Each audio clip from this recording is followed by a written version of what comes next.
These are certainly the starters of all time. Today, we are going to be watching the Pokémon Legends Z-A trailer in the Presents. This isn't a blind reaction. I've already watched this, so we're just going to go through this and analyze it, basically. Also, I want to go through the whole Presents, but I want to do this first. The art style seems similar to Scarlet and Violet, but it is improved, in my opinion. This does look better than Scarlet and Violet. Scarlet and Violet, the human characters looked a little off to me. I didn't really like how they looked.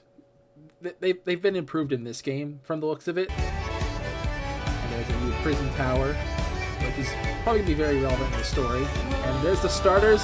These are certainly the starters of all time. What the heck do you mean we got 2 Johto starters and then a Unova starter? I get why Cyndaquil's not here, because it was in Legends Arceus, but why 2 Johto starters? By the way, I totally called Totodile. I totally called that in one of my previous videos. I knew all along that that Piplup was not going to be a starter in this game. I knew that it was going to be Totodile. But also, I didn't think they would have him and then Chikorita at the same time. I thought it would be one or the other. I don't think anyone predicted these to be the starters. From what I saw, literally no one predicted this, which is crazy. And I mean, yeah, who could have predicted 2 Johto stars and Tepig? Also, now I really do hope that these guys get regional forms instead of Megas, because if they get Megas, then more than likely that means that Meganium and Feraligatr get Megas, and Typhlosion doesn't. And as someone whose 3rd favorite Pokemon of all time is Typhlosion, yeah, I wouldn't really be okay with that. It kind of looks like following Pokemon is back, which is nice. It wasn't in Legends Arceus because humans and Pokemon weren't really all that connected back then. It makes sense, but as we'll see, this seems to take place in the future. Probably quite a long time after X and Y, but it's definitely after X and Y. Whether it's right after or like a few years later, decade later, century later, who knows. But without a doubt, it's after X and Y. And I was one of the people who was saying this game would take place in the past. I was wrong. I was wrong about a lot of things. We'll get into that in a bit. We got real-time battles, and when a Pokemon loses HP, instead of just feigning and disappearing, they get stunned for you to catch, which is really cool. I really like that. It's always been that way in the anime, so I'm glad it's finally like that in a game for once. Also, I like that Pokeball animation. And then we got this weird teleport elevator thing, which puts you on the roof. Okay. And then there's also this. They climb up on their own and then they glide down and do a little mid-air jump with their phone. The fact that the player character can do these kind of movements on their own makes me wonder if this game's going to have ride Pokemon. Because, yeah, this trailer didn't show any.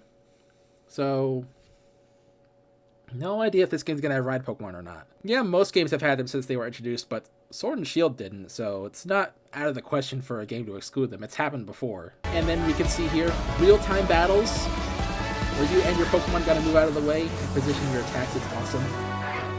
And then, of course, Mega Evolution is back, as we all know. We got Lucario, and then here we got Kangaskhan, Absol, Sableye. So Omega Real Sapphire Mega's confirmed, as if anyone doubted that, though. We also got Altaria, Ampharos, Gardevoir, Gyarados, both Charizards, so Charizard's in the game. We don't have any of the other Kanto starters or the Hoenn starters confirmed yet, but there's no way they put Charizard in the game and none of those, right? Personally, I think that every past Mega Evolution is going to be in the game, all 48 of them, including Mewtwo and Rayquaza. And maybe we'll get the Primals too. Yeah, with this game taking place in the future, Mewtwo's far more likely than it would have ever been in the past. No, maybe not, if I could talk. Maybe we won't even need to have Hoopa rings explain it. It could just be there. Who knows? I mean, that would still have to be there to explain Rayquaza, Groudon, Kyogre. That probably would be the explanation from Mewtwo as well anyway. I don't know if Hoopa rings could travel through time. So, yeah, who knows. AZ is back, and then his Floette as well. And this is the proof that I was talking about. This is how we know for sure that this is after X and Y, because after AZ's Floette left him after the Kalos War, they did not reunite until the end of X and Y. So the fact that they're together now means that this is after X and Y, no doubt. And we get to see 10% Zygarde there, that's pretty cool. And then the logo. Random red flash that wasn't there before. Wonder if that means anything. Pokémon Legends Z-A is a new title in the Pokémon series. The story It would have been nice if they fully specified it's a mainline game just to shut people up. Yeah. Prism Tower stands tall at the center of this city. And yep, there's Prison Tower again. Well, we're not on it now, but they mention it, so yeah. There's definitely going to be some story relevant stuff going on there. Also, we got the pink Floette here. I mean, not... we got the pink Vivian here. I wonder if that's going to be the only one. And other ones will just be transfer only, or if they'll all be in the game somehow, or how they're going to handle that. Also, I hope that the Pokeball patterns in this game somehow finally make that not transfer only. Yeah, right now we have no idea how this Pokemon's going to work, though. Oh, did not mean to do that. We'll figure that out later. But I do hope that the Pokeball patterns in the game without transfers required somehow. Because right now, it'd be nice to finally be able to get that without events. It's only ever been available in like one event, I think. So yeah, that would be nice. Maybe even make a shiny huntable in this game. That would be cool. Because right now it's in the Kalos region. These days, Lumiose is undergoing a high... Patrat confirmed. Patrat's finally in a Switch game. Now we just need the Elemental Monkeys confirmed, and we'll have everything. Well, Alolan Rattata and Raticate, as well as Spinda, are still locked in Pokemon Home because of Let's Go and BDSP being stupid, but they are still in a Switch game in some capacity. The Elemental Monkeys are not, so it'd be nice to get them confirmed at some point, like Patrat was just here. Tech Urban Redevelopment and Furfrou Plan as well. That looks like someone's talking to someone else on the Holocaster, so it seems that item's going to be back in some way. I don't know if the player gets one. Probably. I don't see why they would show it just for the player to not use it. I'm sure it'll be used as a means for like a character to contact you from far away. A high-tech urban redevelopment plan. High-tech urban redevelopment plan. That's more proof that this game's in the future. If it was in the past, they wouldn't have high-tech stuff. If it was the type of urban redevelopment plan that we were theorizing for it being in the past, it wouldn't be high-tech. So yeah, that's just more proof for it being the future. I really thought this would be in the past, but clearly it's not. It's in the future. We thought that the whole Legends thing might mean the past, but clearly it doesn't. It just means that that's just what they call this series of Pokemon games that are just different from the traditional ones, but also while still being mainline. Also, Bagon's in the game, the Larvitar too, meaning Mega, Tyranitar, and Salamence confirmed. I hope that Salamence can finally stand for once. I'm tired of it being suspended in the air. But we didn't see Salamence in this trailer, just Bagon, so... to a city that people and Pokemon truly share. Chandelure confirmed. That's pretty nice. It'd be cool if Chandelure got a Mega. But you all know what my most wanted Mega is. Raichu. Which, speaking of, not a single new Mega confirmed in this trailer. Also, no new other kind of form or just new species at all. We get, in terms of like new Pokemon species or forms, we got none of that in this trailer. Nothing. Which is crazy. We waited a whole year to get none of that. Which, if we get more trailers soon, then it's fine, but I don't know if we will, going by what we see later in this trailer. After you arrive in Lumiose City to see the sights, you'll meet 3 Pokemon, one of which will become your first partner. Chikorita, Tepig, and Totodile. Such a weird set of starters. I already talked about it, so I'm not going to anymore, but I always go with the fire starters, so I'm probably going to pick Tepig. Also, going by what this trailer and the website says, I don't think there's going to be any sort of time travel in this game, which is nice. We had enough of that in Legends Arceus. We don't need any more of that. There would have had to be time travel for certain Pokemon to fit in if this was in the past, so in some ways I'm kind of glad this is in the future because it means there's more possibilities. And there being Megas that were in other games wouldn't be conflicting with other stuff. AZ is still extremely tall like he always is, and they have him slouched down now, which kind of makes sense. He is old, and also he would also have to do that to be able to see anyone because he towers over everyone. Meet his partner, Eternal Flower Floette. I wonder if we'll be able to obtain one in the game at all. It would be cool because it was programmed as a usable Pokemon in the Gen 6 games, but it was never distributed. Like, we can never actually use it. It was only in the code. It would be cool if there was a way to get one in this. But if there's only one Floette and it's AZ's, then probably not. Who knows? By Quasartico Inc. I've seen some people speculating, thinking that one of these two or both of them are secretly evil. Pokemon games do tend to have twist villains, so maybe, but we'll have to become acquainted with the company's CEO Jet and her secretary Vinny. I like the way this UI looks. To catch one of these wild Pokemon, the game as a whole looks very clean compared to the previous two. I hope it also runs really well. carefully. I mean, it Then look, throw a looks fine to Pokeball. me, but who knows? If you're Yeah, then I said this throw already, a but Pokeball. I like the Pokeball shaking animation there. If you're having a maybe hard using sound time effects, catching one, have one of your it's just Pokemon nice. use its moves to weaken the target. Chikorita knows Disarming Voice. I'm pretty sure I was never able to learn that move before. Could that be hinting at a Grass Fairy regional form or Mega Evolution? Oh, and another thing I wanted to point out down here on the bottom left, I like how the Pokemon have like dynamic poses for their little screens here. That's really nice. It's a lot better than how Legends Arceus did it, where they were all just kind of in generic poses, which made some Pokemon not look that good. You may remember seeing like those renders for like the origin forms of Dialga Palkia. Those forms got leaked before the game came out, and that was how we first saw them, or how some people first saw them. Not everyone sees the leaks, obviously. It made people not like them because those renders made them look not appealing when they are pretty good in the actual game. So glad that the Pokemon are actually having dynamic poses now. Also, another thing to note here, yeah, these are real-time battles now, and it seems that when you use a move, it has a cooldown. That's pretty interesting. Maybe moves don't have PP at all in this game, and it's just the cooldown feature instead. And with that, I also have a feeling that really powerful moves like Fire Blast, Hyper Beam, or moves with good utility like Protect or Stealth Rock would have a high cooldown so that you can't just spam them. By high cooldown, I mean like it would take a while.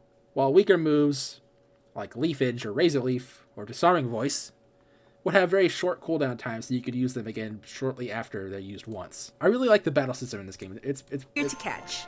It's very different for Pokemon. People have compared it to other RPGs. I don't know much about those, but I do know that I like how it looks here. Moves can have a longer or shorter reach, or different areas of effect.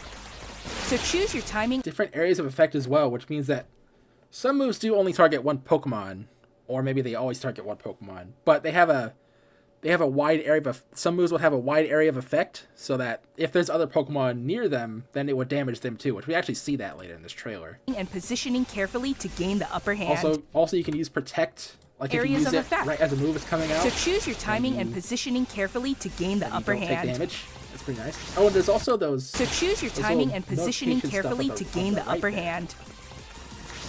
Oh, and that's the other thing I wanted to talk about. So choose your timing and positioning carefully to gain the upper hand. Yeah, right here.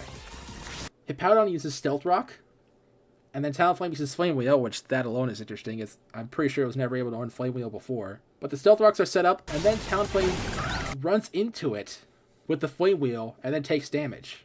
So it seems that Stealth Rocks work differently in this game than they do in any previous game, including Legends Arceus. And this is probably how entry hazards as a whole would work. With this being a real-time battle system, see that positioning is very important in some scenarios. Entry hazards are a good example of that.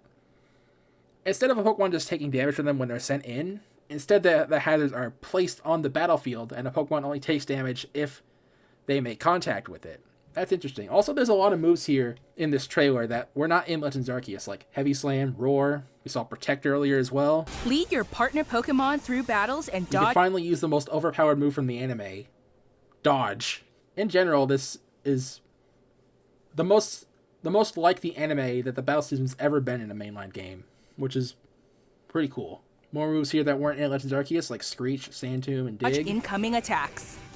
Swap. Also, that icon up there, it's similar to the aggressive Pokemon icon from Legends Arceus, so I guess that Pokemon could still attack you outside of battle, even though we don't really see that in this trailer. So everyone assumed these things about Legends that were like part of a formula, none of which really turned out to be true. The only things that seemed to be the case with a Legends game, one that is different from the traditional games, and that you can catch Pokemon outside of battle, and that Pokemon can attack you outside of battle. I think those are the only things that make a Pokemon game a Legends game. Because those two things seem to be the only things in this that carried over from Legends Arceus. Otherwise, it's completely different. Like, again, it doesn't even take place in the past, it's in the future. What's more, certain Pokemon can go beyond evolution More by Mega undergoing Ampharos, Mega Evolution. Kangaskhan. And When again, a trainer's Charizard. Keystone resonates with the Megastone held by their Pokemon. Held by their Pokemon. Interesting. That makes me think that held items are back. Maybe not, but that implies it to me. Also, we didn't really get to see if abilities were back in this game. I hope so, though. But with how different the battles are, it's not really likely. If they are back, then they would have to work differently, and we only get a limited pool of them. I do still hope they're back, though, because, again, some Mega Pokemon, their entire identity is is their ability that they get. The Like Pokemon will Kangaskhan- do more than just change shape. Kangaskhan especially. It'll unlock a new Also, this is interesting here. When a Pokemon Mega Evolves, they have like a C+ next to their moves. level And of also, power, turning on the the tide bottom of right battle there. in its favor. It's like a timer that's going down. Like Pokemon can only stay Mega Evolved for a certain amount of time. That's interesting. I didn't notice that on my first watch through. Not something I expected. Don't know how that's gonna work, but it's interesting. Also, I just now noticed that it's like a flee button. I'm guessing you press that to return your Pokemon and leave the battle. Though I'm assuming you can also still leave the battle by just running away, like physically with your character. Also, that's something I brought up earlier, how the moves have like an area of effect. Yeah, the Kangaskhan used Bulldoze, and then it also hurt the surrounding Trubbish, not just the Garbodor that it was targeting. That's one of the things I was talking about earlier. That's pretty cool. It means that you can battle multiple Pokemon at once. Also, the Bulldoze just one-shot the Garbodor, so we didn't get to see Parental Bond in action. Though maybe if abilities are gone and there's something to take their place, like some Megas have a unique effect about them, like one way I could imagine it is like Charizard having stronger Fire-type moves and takes less damage from Water-type moves. And Kangaskhan, maybe its moves just get a 1.5 times multiplier. Who knows? This is something else I didn't notice on my first watch through. This looks like the Looker Bureau from X and Y. If this place still looks exactly like it did before, or almost exactly, then I guess they didn't change things too much, and it also doesn't take place like super long after X and Y. I don't know, I'm not going to get too much into speculation. I'll have a whole video dedicated to that And experiences later, sometime will next await. month. But also, there's a Zygarde cell right there. The fact that it's just hanging out there, either this is a cutscene, or we actually do have to go around and collect the Zygarde cells. Which probably is the case. We'll probably have to collect Zygarde cells. Pokemon Legends Z-A. Coming late 2025. Late 2025. So my release date prediction was completely wrong. After a whole year of waiting, we didn't even get a release date. That tells me that this game is releasing in November. So my new release date prediction then is going to be November 20th. Usually when a Pokemon game releases in November, it's on the third week, and that is the third week. Also, Nintendo games like to release on Thursdays now. That's the third Thursday of November. Seems about right to me. I just accidentally hit stop recording when I meant to press play on the video. Anyway, I have no idea what this means. It's not actual gameplay footage though, so this isn't in the game. This is a promotion match announcement.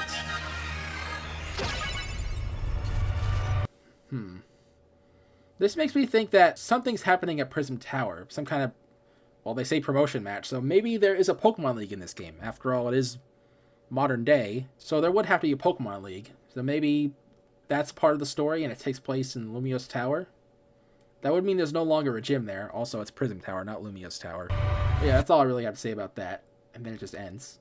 Now I want to take a brief look at the website, though, because there's some extra little details here. Also, in case you're somehow still in denial, they say here, compared to Lumiose City as it appeared in X and Y, at least 2013, more greenery now adorns the city, alongside facilities with a cutting-edge feel. So yeah, it's definitely after X and Y. Just got this art of the Lumiose City here.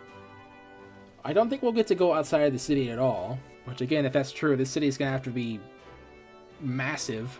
We got some more screenshots here. The story begins with a sightseeing trip to Lumiose City.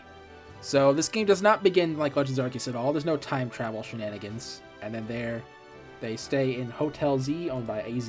This hotel will serve as your base as you and the new friends you'll meet in Lumiose tackle all sorts of incidents that will occur in the city. A theory I've had for this game since well before now is that something causes some Pokemon to go berserk and Mega Evolve in the wild, and you have to go and calm them down. And it's like the equivalent, this game's equivalent to the noble Pokemon from Legends Arceus. Maybe some of the incidents occurring in the city involve stuff like that. Some Pokemon will flee immediately if they spot you, so hide out of sight or approach from behind to make yourself harder to notice. You can also battle Pokemon to lower their HP, make them easier to catch.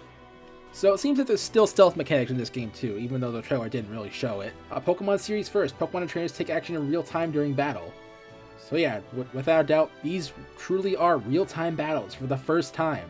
That's really cool. I can't wait to see more about how this works. Again here they say, after arriving in Lumiose for some sightseeing, you'll make new friends and tackle all sorts of incidents in the city. So yeah, your character is not from Lumiose. They go there first for sightseeing, and then they end up involved in tackling some incidents in the city. Still don't know what that means. I'd like to believe that my theory is part of it, but I was wrong about a lot of things, so who knows. Certain events will lead to you befriending a Pokemon that will become your adventuring partner, so you probably don't get your starter immediately.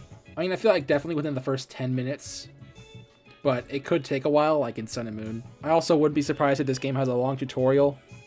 Every Pokemon game since, well, Sun and Moon has had a long tutorial. You'll make a friend who lives and works at Hotel Z, supporting the owner however they can. They may come on strong at times, but they like helping people in Pokemon. They're quite skilled at Pokemon battles too. The appearance you choose at the beginning of the game will determine whether Urbane or Tawny will appear. AZ is a man who stands over 9 feet tall. Yeah, he is abnormally tall. They didn't really explain that, but we can just assume that it's because he's immortal. I guess him being immortal also made it where he just doesn't stop growing.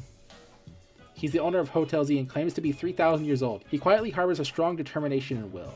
Eternal Flower Floette. This unusual Floette looks different from other members of her species and holds a black flower. She's also said to have lived for 3,000 years. She always accompanies AZ. You know, if this game takes place like hundreds of years after X and Y, then I wonder if we could see characters that are descendants of characters from X and Y. That'd be cool to see.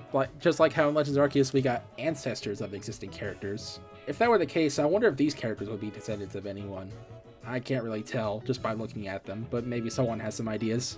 And here they just go over Zygarde, the 10%, 50%, and complete forms. I wonder if there'll be any other forms. In Lumio City, you'll sometimes see Pokemon undergo Mega Evolution, a kind of evolution that transcends standard evolution. Effectively using Mega Evolution will be your key to victory in Pokemon battles. Since you'll sometimes see Pokemon undergo Mega Evolution, again, that makes me wonder if there'll be cases where wild Pokemon Mega Evolve. Yeah, some would say that doesn't make sense because in the previous games, a Pokemon would always only ever Mega Evolve, or known by a trainer, but who knows, there could be something that causes Pokemon to forcefully Mega Evolve. Kind of like how in Gen 2, they had Team Rocket had Pokemon forcefully evolve.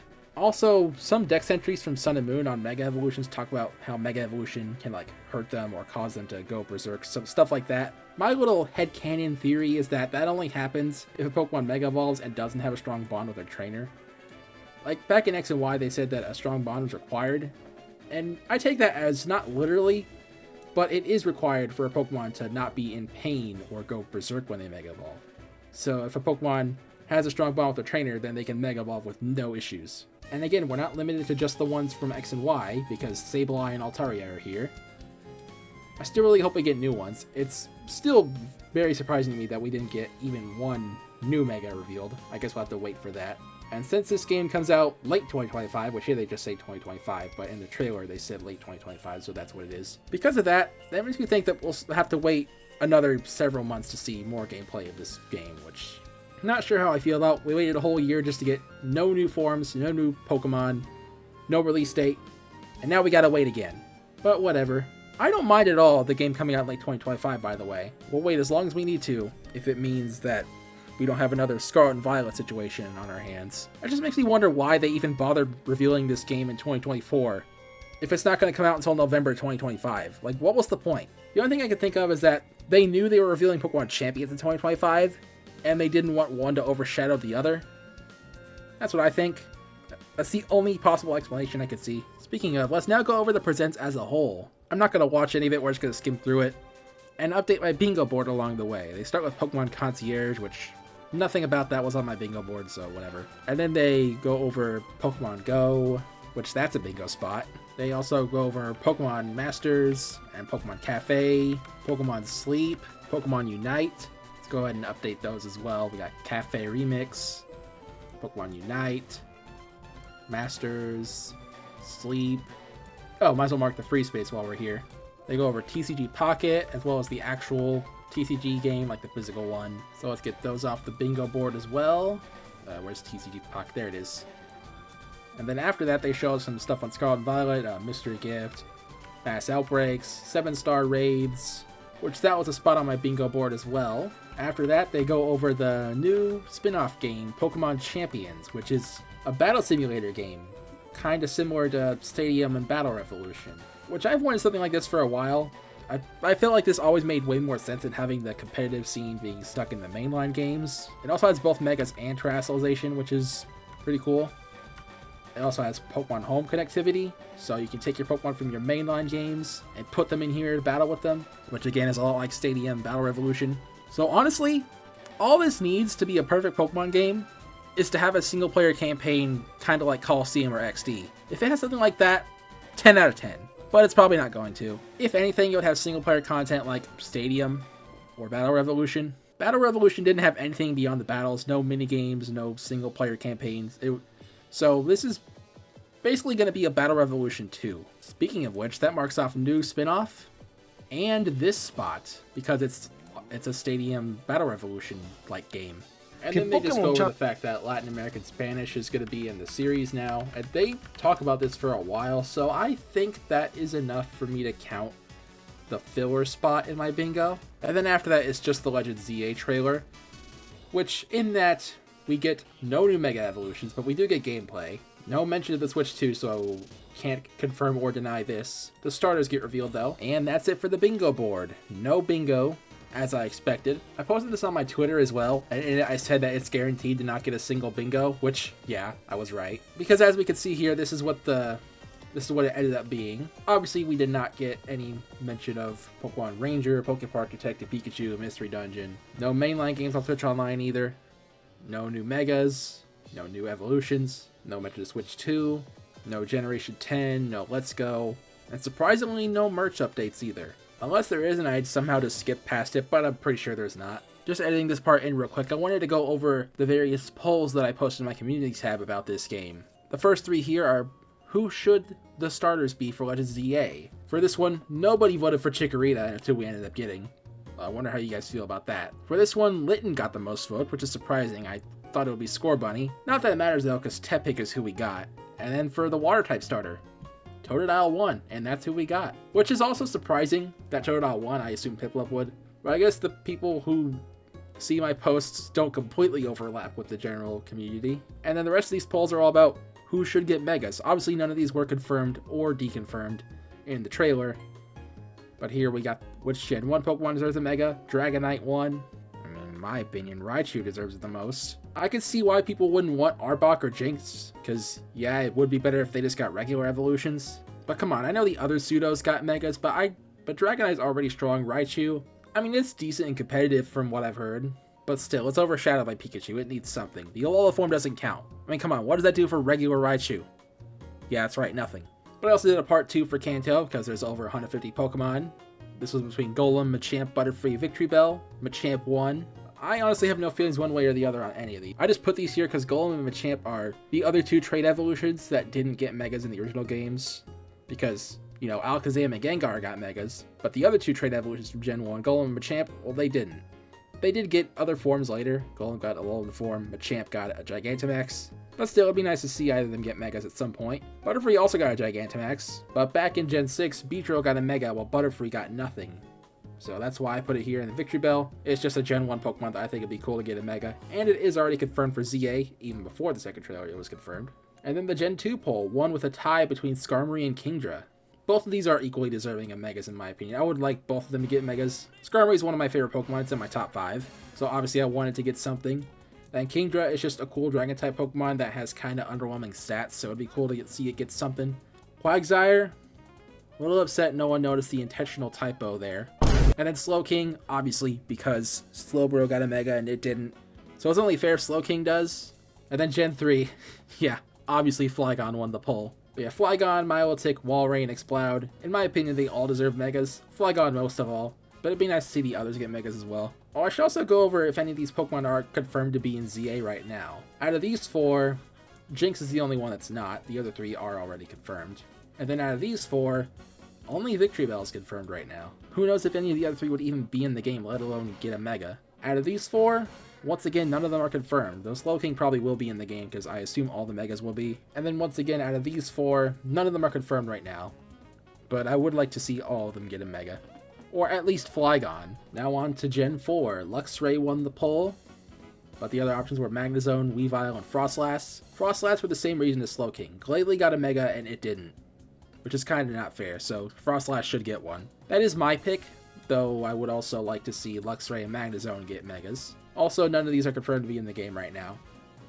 But just like Slowking, I do think Frostlass will be in the game because I think all Megas will be, and Glalie's there. And Gen 5, I also did 2 polls for this one. Haxorus won the poll, and yeah, that would be my pick as well, though I'd also like to see the other 3 get one. Once again, none of these are confirmed to be in the game right now, so we'll see if any of them get Megas, or are even in the game at all. And then the second Gen 5 poll. Hydreigon won the poll. Once again, people voting for the pseudo. Chandelure, Volcarona, and Zoroark were in this poll as well, of course. And Volcarona is my favorite of these four, but my pick for a Mega would be Chandelure. And Chandelure actually is confirmed to be in the game as of the newest trailer. So maybe there's a chance? And now for Gen 6. Obviously every Gen 6 Pokemon's going to be in the game, there's no doubt about that. But Noivern won the poll over Goodra. For once the pseudo didn't win. And yeah, I agree, I think Noivern deserves a Mega the most out of these. I mean, it'd be nice for Pyro to get one too, that'd be my second pick. But Goodra, just like Dragonite, it's already strong, it doesn't need one. Also, again, I don't think they count, but Goodra did get his Hisuian form in the last Legends game, so it probably won't get anything here. And then Go-Go, I would just rather it get a regular evolution. Goodra can't get one of those. I don't see Pyro getting one either because of its clear gender differences. So that just leaves Noivern. I don't think it would get one either, its design already looks complete, so a Mega Evolution would be the best thing for it. And Noivern is surprisingly weak for how strong it looks, which is why I think it should get a Mega, because that'd be a good way to power it up. And then the Gen 7 poll between Mudstale, Vikavolt, Kommo-o, and Silvally. Vikavolt won the poll. Kommo-o is one of the less popular pseudos, so I'm actually not surprised that he didn't win. And I'm not surprised that Silvally didn't win either. It is a legendary. But I just put it here just because. I couldn't think of any other Gen 7 Pokemon to add. My pick for this would be Mudstale though. Obviously no Pokemon beyond Gen 6 are confirmed to be in the game right now. So we'll see if any of those are even in the game. Personally, I don't think Legends Z-A will have any regional forms. If I'm right about that, we're not going to see anything beyond Gen 6, except maybe cross-gen evolutions, if any Pokemon with those are in the game. Now on to the Gen 8 poll. Dragapult won. Once again, the pseudo wins. The other three were Falinks, Centiskorch, and Double. My pick would be Double. The main reason being, I want there to finally be a game that has both Mareep and Wooloo. Come on, Game Freak, do it, you cowards. That would also be cool to see Centiskorch get one. The other two, I don't see them getting anything like that, especially Dragapult. And then the Gen 8 Part 2, this is just the Hisuian Pokemon. Obviously not that many to choose from, so really I was just picking which ones not to include in the poll, which were Basculegion, Ursaluna, and Enamorus. I didn't pick those because Basculegion, just like Pyroar, has distinct gender differences. Basculegions are even more distinct because it has different stats as well. And then Ursaluna just got a Blood Moon form, which is kind of similar to a regional form. And again, that doesn't change regular Ursaluna, but again, it just got another form. It's not going to get a Mega. And Enamorus, it's a legendary. Those have gotten Megas before, but I don't see Enamorus getting one. So that just leaves Weirdeer, Cleavor, Sneasler, and Overqwil. And it makes perfect sense that Cleavor won the poll because its alternate branch evolution from Scyther, that being Scizor, does have a Mega, while Cleavor doesn't. Unlike with Frostlass and Slowking, it makes sense because Cleavor was introduced after Mega Evolution, but still it'd be cool to see it get one. Even though my preferred Pokemon of these four is Overqwil, I would prefer Cleavor to get a Mega just because it probably won't even be in the game otherwise, and I would like to see it in the game. And now the Gen 9 poll. This one has the least amount of votes. Excalibur got no votes, which makes sense. And then Tinkaton won, and the other two being Clodsire and Dunsparce. I only put Clodsire in here because Quagsire was in the Johto one, and then Excalibur because I included every pseudo, because why not? Tinkaton because it's a popular Gen 9 Pokemon, and then Dunsparce because it would just be funny. And yeah, Dunsparce would be my pick here. Anyway, that's it for the polls. Now to move on to these predictions that I made. I made 10 predictions about what the Pokemon Presents would have 1 hour before it released. Before I go over them, I should say that I'm going to be grading this list of predictions. I'll give 1 point if I was right, 0 points if I was wrong, and half a point if I got something right but not the entire thing. And see if I'm good at predictions or not, so yeah, let's get started with this. Starters will be Snivy, Scorbunny, Totodile. I was right about Totodile, but not the other two, so half a point. At least one new Mega Evolution revealed for Legends Z-A. No, we got nothing. Will not have a Switch 2 version. They didn't confirm or deny the game having a Switch 2 version, because the Switch 2 wasn't even mentioned, so I'll just not give myself a point for that either. In retrospect, I think that's something that they would reveal in the Switch 2 Direct in April. Like, if this game's gonna have a Switch 2 version, then the game will be mentioned somewhere in that Direct. If it's not mentioned, then we can assume it won't have a Switch 2 version, but until then, just have to keep guessing. Will take place in the past. That was wrong, it's definitely in the future. We'll have more of a focus on battling the Legends Arceus, and abilities will return.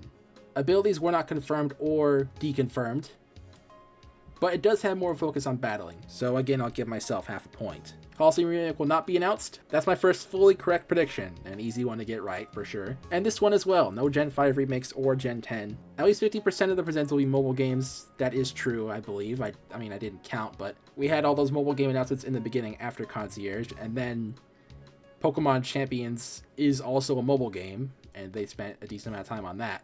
So yeah, I'd say this tracks.